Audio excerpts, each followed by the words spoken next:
if you've ever engaged in a conversation, debate, whatever it may be, and you're asking questions about a particular candidate, what ends up happening? Whenever I have a conversation, whether it's with my parents, family, friends, you bring up something about Donald or about Kamala Harris, a critique that you have about Kamala or Biden. What's the first thing that they do? Oh, well, this is about Trump. This is about Trump. And you end up almost voting for somebody based on the default of you not liking the other candidate. Where you hear all these conversations where it's like, yo, anybody but Trump or anybody but Biden, anybody but Kamala.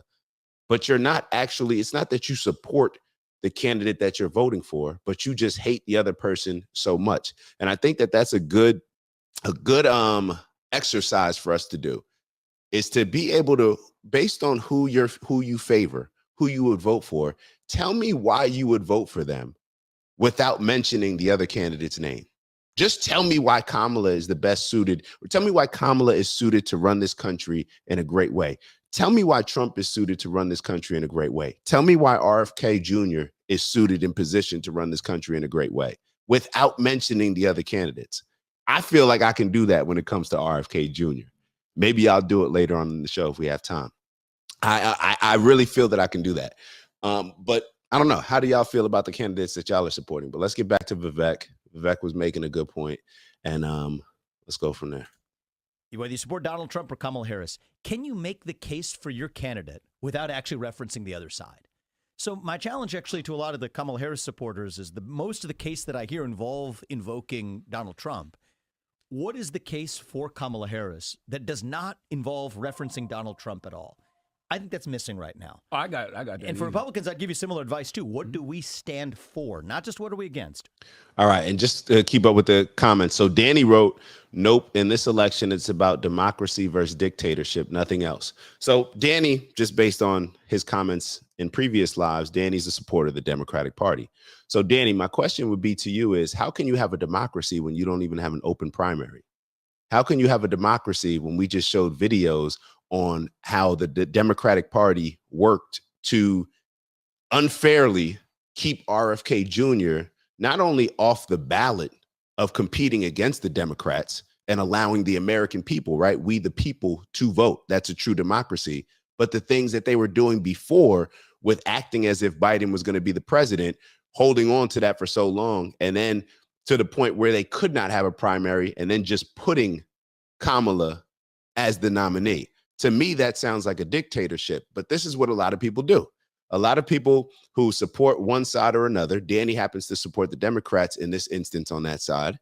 He supports that side, but in all actuality, he's not even realizing that he's saying that Trump is representing the dictatorship, Kamala is representing democracy, but the Democrats didn't even have a process of democracy to elect their nominee.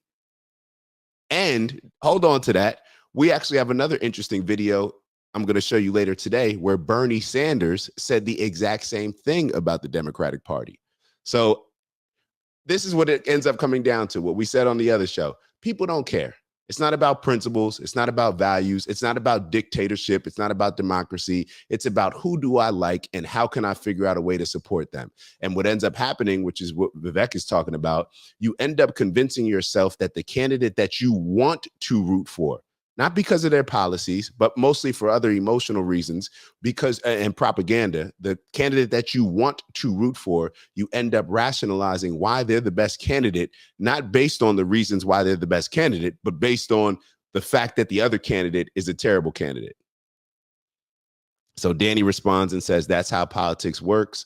Each party selects a representative, then we elect or not elect. Danny, you're wrong. You're wrong. And maybe I'm just going to say you're wrong. And a lot of Democrats in America, I know you're not in America, are very upset about this process right now. Kamala Harris was not elected in a primary. The party does not select the representative, Danny. That's not how it works. That's why you have primaries. That's why people belong to the Democratic Party or the Republican Party. I'm somebody that believes in open primaries, figuring out a way to that. But how it works, Danny, is that you have your nominees that you're choosing from, right? They're competing, just like Vivek was competing against Ron DeSantis, was competing against Nikki Haley, just like Kamala before she became vice president was competing against Tulsi Gabbard, was competing against Biden. And then we vote on that on who's going to win out of them, who's going to win the nomination. That's the whole point of a democracy, Danny. You have to win the nomination. Kamala, what race has Kamala won? You tell me what Kamala has won. She did not win the nomination. She was placed as the nominee. So you saying as a Democrat, that you support democracy and not dictatorship, which is what you're trying to imply that Trump represents. It's not consistent. It's very hypocritical because that's not what happened with Kamala. You may just not be aware of it. Lucille wrote, whatever you do, you have to speak the same language no matter what, never compromise, keep having one face, not 2 or 10, stand your ground and stay positive. There's winners and losers like it always was. That's an interesting point. And Lucille, we're going to actually talk about that. We have a clip that we're going to focus on exactly that. Let's keep going with Vivek for a little bit. What do we actually stand for? Offer that vision. And I think the country will be better off if both sides step up and do that. I agree with you. I think both parties need to be talking about nothing but the issues at this point, because people are out here hurting and people want to know how you're going to put money in their pocket and how you're going to keep them safe. Whoever can speak to those things to the next 80 plus days, that's who wins this election. Mass illegal immigration, economic growth, and staying out of World War III. Who has the better vision to do each of those things? Do both parties agree? Those 3 things. Hold on. Let me go back to what he just said. I think those are 3. On that. War III. That's who wins this election. Mass illegal immigration, economic growth, and staying out of World War III. Staying out of World War III. That's something that we're going to touch on a little bit later. We have an interesting article that we'll touch on when it comes to that and this whole situation between Iran and Israel.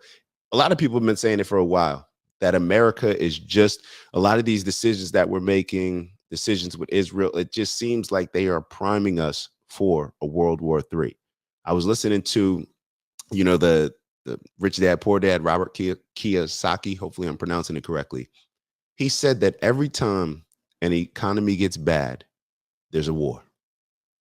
Every time an economy gets bad, there's a war. And later on in the show, we're going to discuss why that may happen. What are the advantages that come with war? How does that help repair the economy? How does that help repair the camaraderie of the country?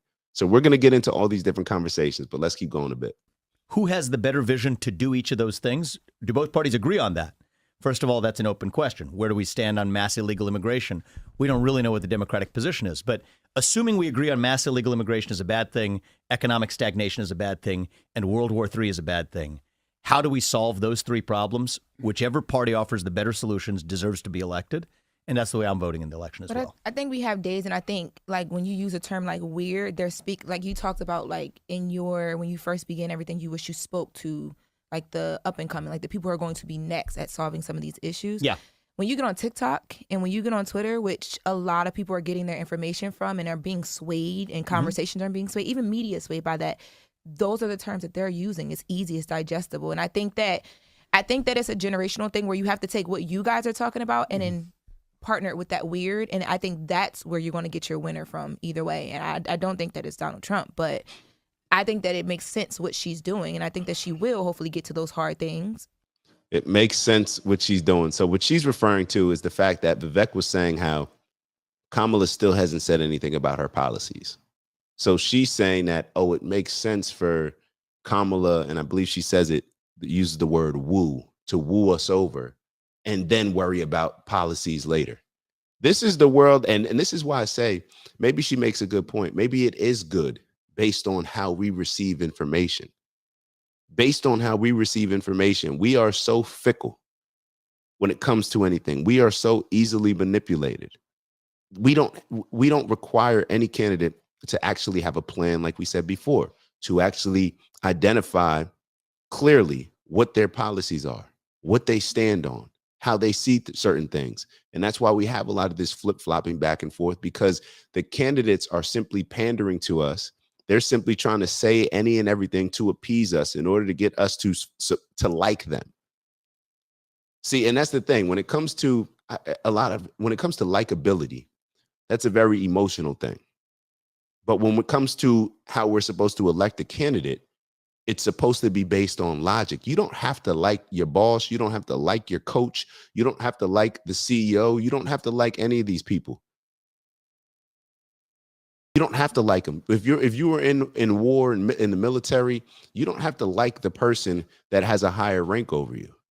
But you do want to make sure that, I would assume, you want to put yourself in a position to where the most qualified and capable person, in order to carry out this mission and get everyone home safe, that's who I want leading me, not the person that's most liked.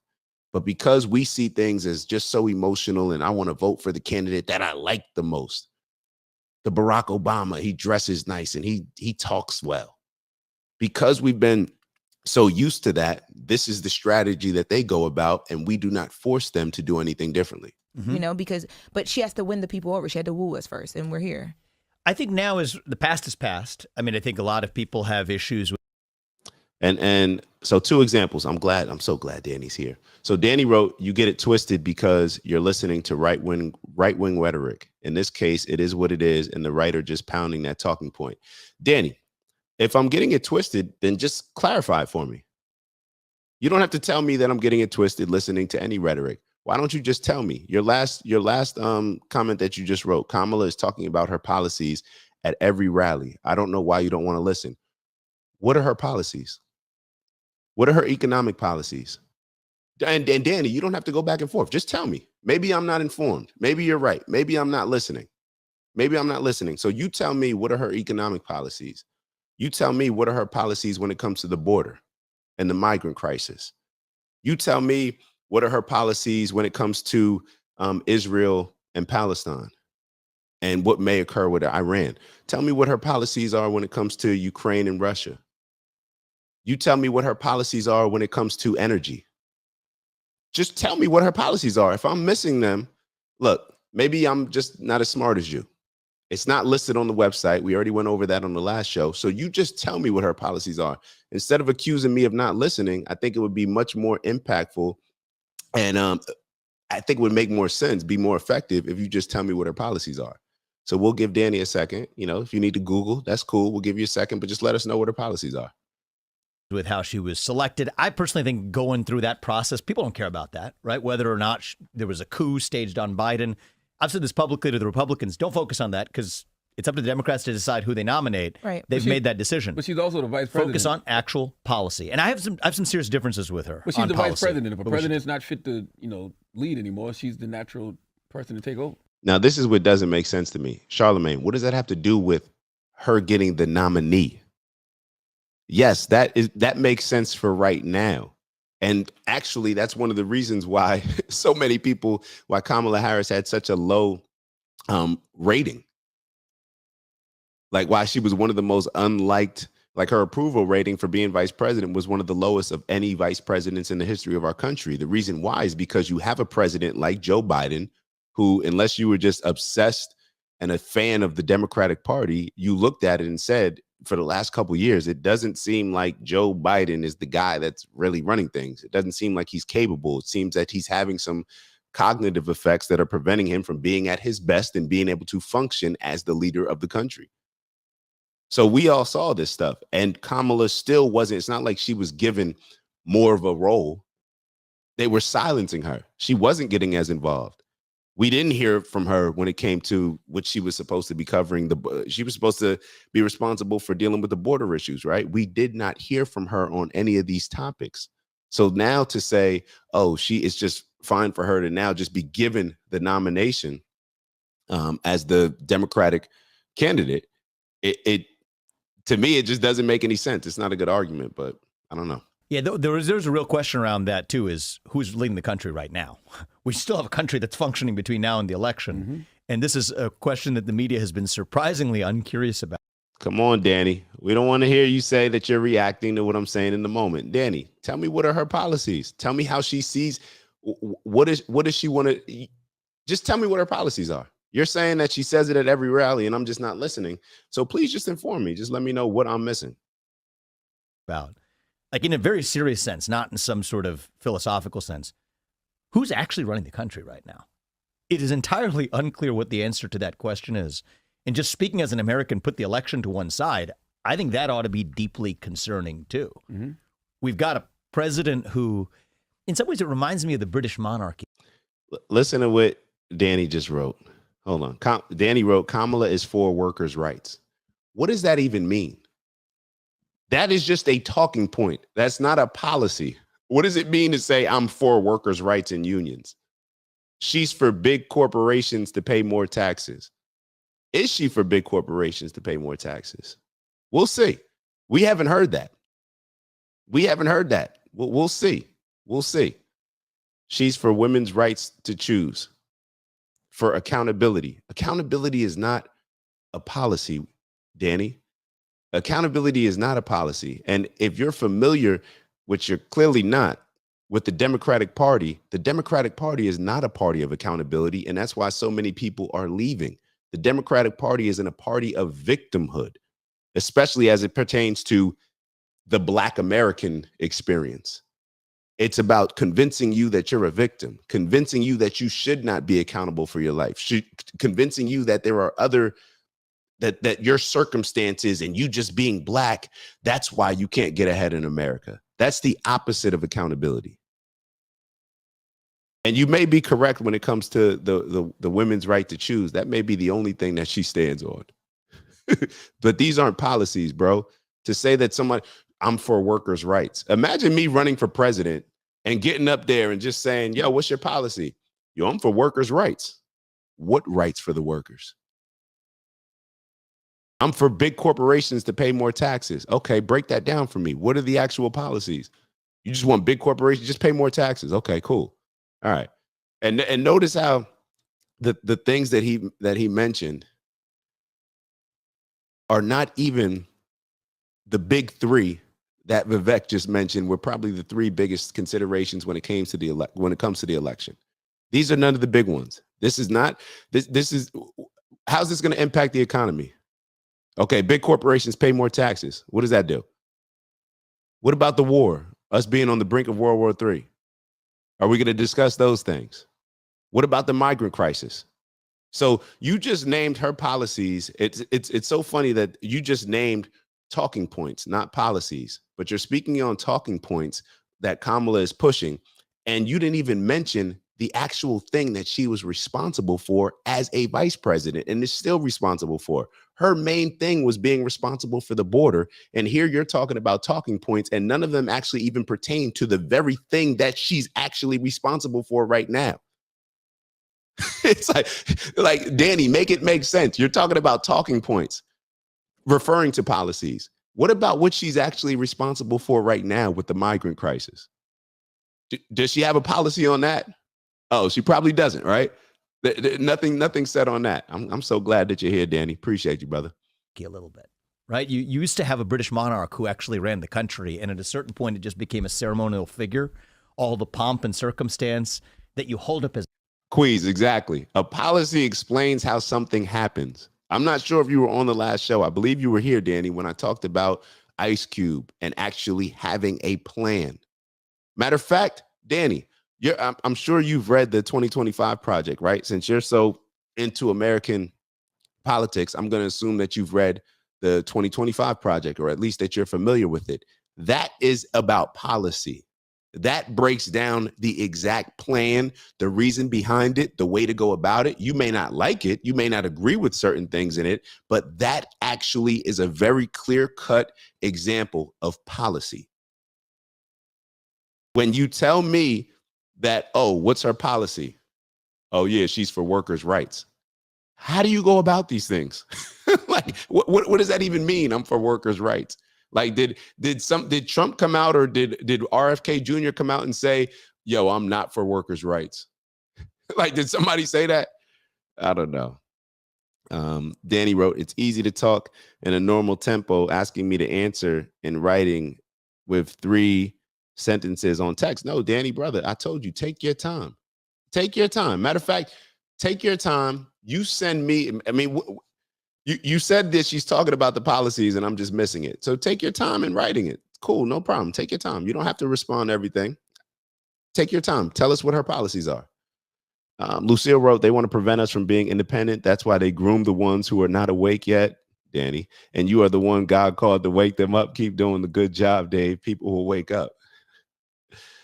And then Danny's talking about accountability. So Danny accuses me of not listening to Kamala's policies and saying that Kamala, she puts out her policies and I'm just not listening. Okay, Danny, what are her policies? Accept the accountability that comes with that. Accept the accountability. So now, okay.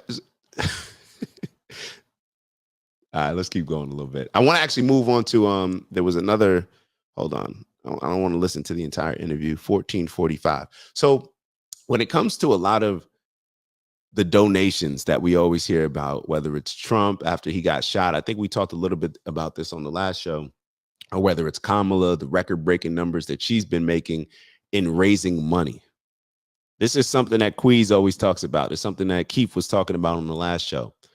How the country works. How the country works. Vivek's getting ready to get into that a little bit. But when we hear these candidates talking about they raised this amount of money, every dollar, every cent comes with a promise. Just like when you go to the store, you don't just give. If I go grab some my favorite Jamaican spot down the street, if I go there at lunch and I order food, I'm expecting when I give them the money, them to give me something in exchange. This is no different. So when you raise hundreds of millions of dollars, now you owe whoever gave you that money something. They want you to do certain things with that money. They want you to push their agenda items. They want you to get things done.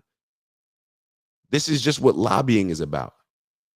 So when you have these candidates raising these absurd amounts of money, this is what happens. They end up owing people certain things. And that's why a lot of times they end up flip-flopping on certain issues, because this year, this company may give me some money, so I'll push their agenda. But the next year, dang, they're giving me 3 times that amount. So now I'm going to push their agenda. And this is what ends up happening. And you start pushing the agenda of simply the people that can raise the most money instead of pushing the agenda of the actual people of what we're voting on. Tells me, actually, it's not that she's some sort of ideologue or some communist or whatever. Some people level that critique. I don't think that's the real critique. I think the real critique is then you just become another cop. Yo, this is exactly what happens. Look what Danny just wrote. Look what Danny just wrote. Hold on. This is, hold on. Vivek, give me a second, Vivek. We really got to break this down. Danny is giving us great info and insight. So I asked Danny for Kamala's policies. And then I mentioned Project 2025 as an example of something that actually breaks down a plan. Now, Danny, I asked you, did you read Project 2025? Because you're getting ready to tell us in this comment about Project 2025. Be honest. Did you read it? Did you read it? So Danny's going to tell us about Project 25. Keep in mind, asked him about Kamala's policies. He told me, I'm just not listening to them. She talks about them all the time. Then I asked him about Project 2025, right? Now, he's a Democrat, so he's going to tell me about Project 2025. Project 2025, reverse President Biden's student debt forgiveness. I'm actually for that. Reinstate student debt should not, no. Danny, I know you may think that sounds good, student debt forgiveness, but where's the money coming from? That still has to be paid. Where's the money coming from? Reinstate student debt on millions of Americans. Okay, so you said the same thing twice.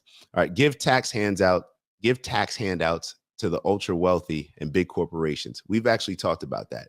And when it comes to giving tax breaks to the big corporations, I'm for that. Why? Because those are the people that actually take the risk. So people like you and me can have 9 to 5s and not have to worry about what amount I'm getting paid this week and whether or not I'm going to be able to put food on the table because the company may have had a bad week, good week. So neither here nor there. The point is that, Danny, you seem to, so Danny said he read the important parts. Danny said he read the important parts. So he read the important parts of Project 2025, and he just told us exactly what Project 2025 is about. Then look at his next comment. He writes, Google her policies. I really can't see the reason why I have to sit here and teach you about them. So when it comes to Project 2025, you're well aware of the policies, right? You said you're well aware of the policies. You read the important parts. When I ask you, after you accuse me of not listening, when it comes to Kamala and saying that she talks about her policies all the time, this is your response. And I'm sure a lot of y'all other people get this response as well. Google her policies. Danny, you just told me what Project 2025 was about, right? So tell me what Kamala Harris is about. Tell me what now I got to Google her policies. All right, I'll Google them after the show. All right, appreciate you, brother.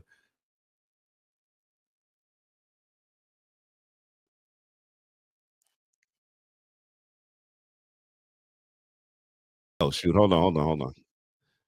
Oh, y'all got to hear this. My fault. I didn't realize it wasn't shared. Border. You know what? I was the vice president, but Joe Biden did some things that I disagree with. Here's how I would do it differently. Mm-hmm. I would at least respect her for that. If she doesn't do that, that tells me actually it's not that she's some sort of ideologue or some communist or whatever. Some people level that critique. I don't think that's the real critique. I think the real critique is then you just become another cog in the system. And what I'm interested in breaking that system. Mm-hmm. And I want the people we elect to run the government to be the ones who actually run the government. Whether I agree with you or not, at least the person who was elected should actually be running the show. And I just don't believe that's the case in the United States today. Is that possible? So I'm not sure that this is something that was very difficult for me to understand. And actually reading Project 2025, it actually talks about this in the beginning. And this is something that I was not aware of. A lot of times there's positions, these bureaucrats, that they end up having a lot more power than the actual people that we elect. These non-elected bureaucrats, we don't elect them anything, but they end up having a huge influence when it comes to policy making, when it comes to global policy, when it comes to the law, all these things here that happen. They end up having a huge influence. So that's kind of what Vivek is talking about, where it needs to be less government, non-elected officials involved in the process and more representing what we, the people, actually want to happen. And we have to be better when it comes to holding them accountable to that. So let's keep going. Possible to do when you have these politicians who take all of this money on both sides? No. That's a good question. Good point. Mm-hmm. I'm pretty much. So I said she can't do. She's raising all this money. Well, Democrats or Republicans can't do it. Yeah. Like if you're taking all this money from lobbyists, how can you ever do that? Or from Super PAC, what I call the Super PAC industrial complex. So the thing is, actually, back in 2010, the Democrats used to be dead set against the rise of Super PACs. So remember the corporations are not people debate that was around a case called Citizens United. What they effectively said is, okay, if you can't beat them, join them. So now you have the amount of Super PAC money flowing in to support Democrats actually is greater than that using to support Republicans. But they're saying, hey, if we got the money flowing in, then we're not going to, if you can't beat the game, play the game. And I think both parties are worse off for it because the people who really determine the politicians' stances aren't really the people of the country. It's the people who effectively fund the mother's milk of American politics. And I think that's bad for Democrats and Republicans in the United States of America alike. So I would favor a policy. I think Donald Trump or Kamala Harris would do well to come out with this to say, if you've worked in the government, you're banned from lobbying the government for at least 10 years after you leave. Neither. I think that's a good one. Oh, no. Danny's mad. Yeah. Look what Danny wrote. Queez, you done got him out of there. Danny wrote, I wish you all good luck in life. Bye. I don't have time for this. Oh, man. Come on, Danny. See, we need people like Danny, bro. We just trying to have the conversation. But back to what Vivek was saying.